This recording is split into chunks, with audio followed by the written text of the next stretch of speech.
Some horror movies terrify you. They make you jump out of your seat with a sudden scare. They might even give you nightmares for a night or two. But then, the feeling fades.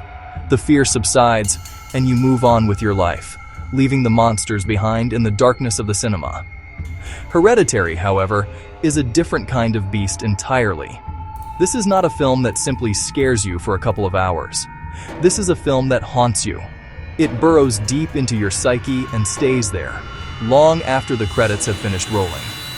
It leaves a permanent mark, a sense of unease that lingers for days, weeks, or even longer.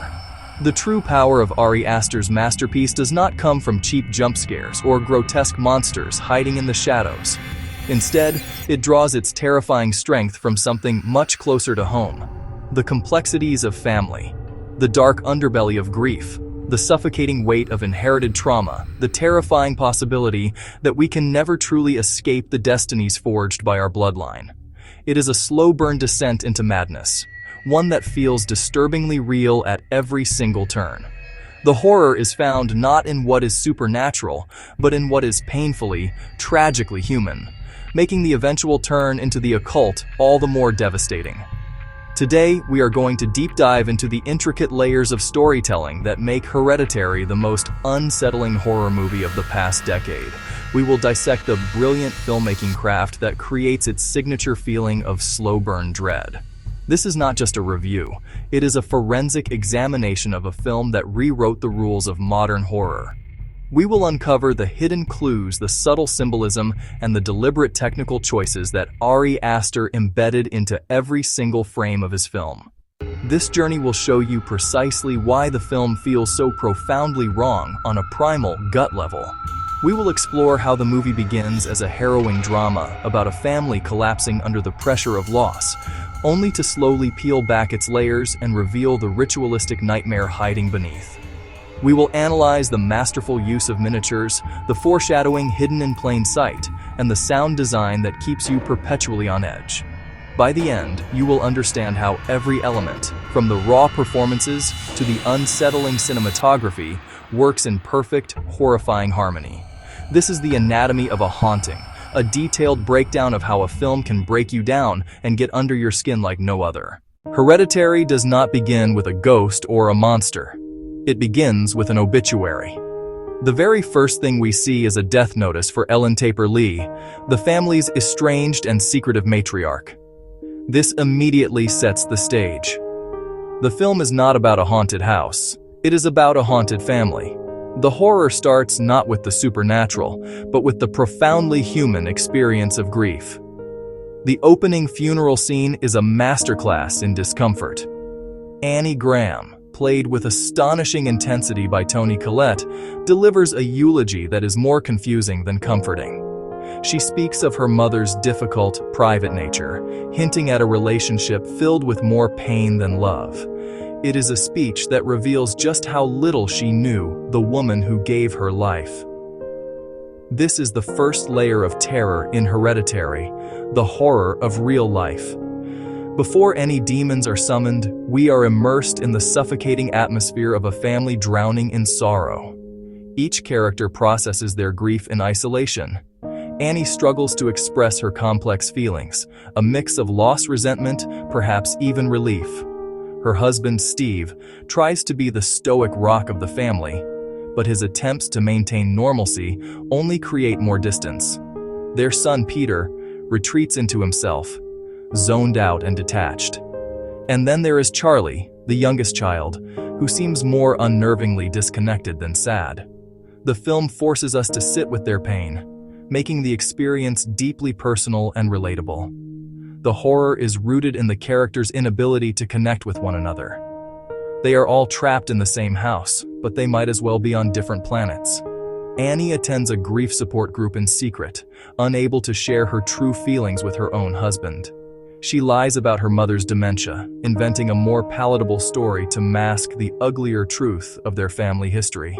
This act of deception highlights a core theme of the film: the secrets we keep and the lies we tell ourselves to survive.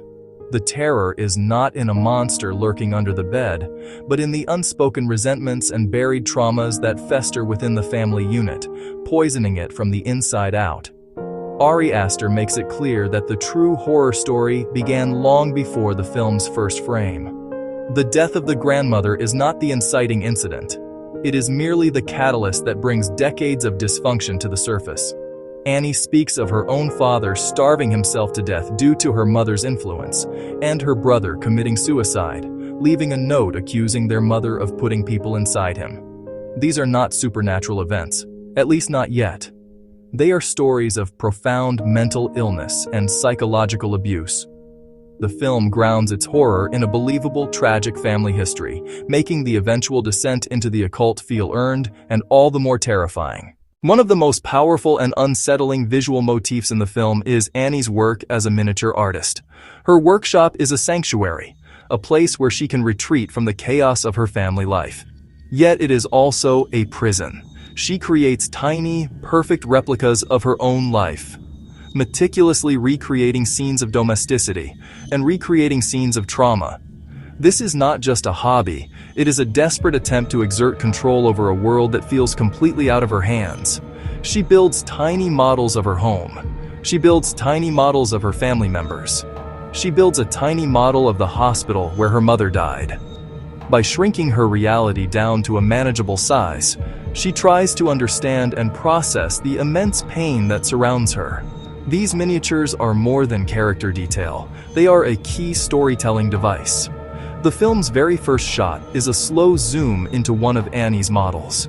That model seamlessly transitions into the real Peter's bedroom. This opening tells us everything we need to know. We are all dolls in a dollhouse. Our lives are being manipulated by unseen forces. Annie thinks she is in control, shaping her tiny world. But the film suggests she is a puppet, her actions preordained by a script. The miniatures reflect her powerlessness, not her power. As the film progresses, Annie's art becomes increasingly disturbing. She begins to create dioramas of traumatic events that befall her family. Most notably, the horrific car accident. The act feels therapeutic.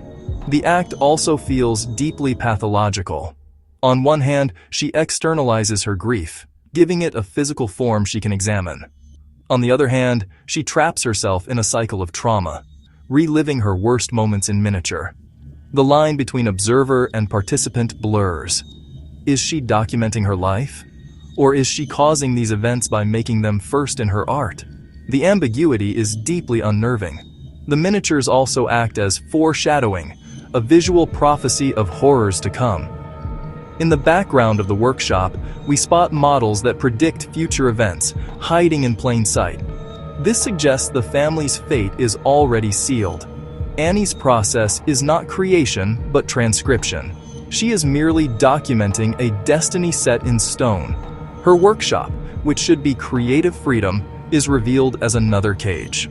A place where she confronts the inescapable family curse, building the architecture of her own doom piece by tiny piece.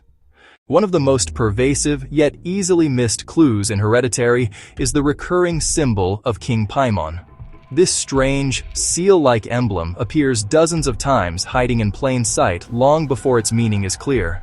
It is the mark of the demon Ellen Lee's cult worships, and its presence signals the invisible net closing in around the Grahams. The first time we see it is on the necklace worn by Annie's mother at her funeral. Presented as a simple piece of jewelry, this is our first clue. The matriarch was not just a difficult person, she was a queen in a demonic cult, and she has marked her family for a dark inheritance. The symbol begins to pop up in unassuming places, a constant subliminal reminder of the cult's influence. After a grief meeting, Joan comforts Annie, then points toward her apartment building. In the background, on a telephone pole across the street, the same symbol is carved into the wood. This chilling detail shows Joan's meeting with Annie was no accident. She is part of the cult she has been waiting to ensnare Annie. The placement shows the cult's reach goes beyond the Graham home, manipulating events from the shadows. The sigil appears in subtle domestic settings, showing the threat is internal, not external. It is etched above Charlie's bed, a protective or possessive ward over Paimon's initial host. Later, the symbol is on the front of the spiritualism book Joan gives Annie. Each appearance is a breadcrumb, a piece of a puzzle the Grahams cannot read. They live inside a ritual instructions, written all around them, yet they remain tragically blind. By embedding the symbol, Ari Aster builds paranoia, especially on a second watch. You start to see it everywhere, and the cult's influence feels everywhere. It turns innocuous objects into menace. A necklace is no longer just a necklace, it is a brand. A carving on a pole is not vandalism, it is a territorial marker. The symbol becomes the film's hidden language, telling a secret story of conspiracy and occult design alongside the family drama. It is a constant, quiet whisper, confirming the family's paranoia is not madness, but a dawning, horrifying reality. If you watch Hereditary with the sound off, you will see a disturbing family drama. But if you listen to it with your eyes closed, you will experience pure, undiluted dread. The film's sound design is its most effective weapon, a masterclass in psychological manipulation. It is not about loud bangs. It is not about screaming stingers. Instead, the horror is built from what you can barely hear. Colin Stetson, the sound team. They created a soundscape that feels fundamentally wrong, weaving a constant low-frequency hum throughout the entire film. This droning tone is always there, just at the edge of your hearing, creating a pervasive sense of unease that you cannot quite identify. This sonic dread is not accidental. It is a calculated assault on your senses. The low, guttural tones mimic sounds of distress in nature, triggering a primal fight-or-flight response that you are not even aware of. Your body tenses up. Your heart rate might increase slightly, all because the film is feeding your brain a constant stream of auditory warning signals. It is the cinematic equivalent of the feeling you get when you know you are being watched. The dinner table argument is the emotional core of the first half, a raw, unfiltered explosion of grief, guilt, and resentment. Her words become weapons, designed to inflict maximum pain. What makes this scene so unbearable is its brutal honesty. He doesn't fight back. He crumbles. His final, desperate cry is utterly devastating. While Hereditary is a master of slow-burn dread, it also understands the devastating power of sudden, brutal shock. The film forces us to sit in the car with Peter for what feels like an eternity. This prolonged moment of quiet denial is more horrific than the act itself. When the film finally reveals the consequences, it does so with a calm, observational view of an unimaginable horror. It feels less like a movie and more like real discovered crime scene footage. These scenes are transgressive. They violate our sense of safety and predictability, and their impact lingers long after you have looked away from the screen. At its terrifying core, Hereditary is a film about the dark side of family. It takes the universal concept of lineage and twists it into a source of inescapable dread. The film's central, horrifying thesis is that some destinies are written in our blood, and no matter how hard we fight, we cannot escape the fate passed down to us.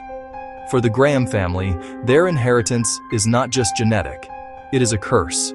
They are bound by a demonic pact made generations before they were born, their lives reduced to a predetermined, ritualistic conclusion. This theme is embodied in Annie's desperate struggle with her lineage. She is acutely aware of the mental illness that has plagued her family.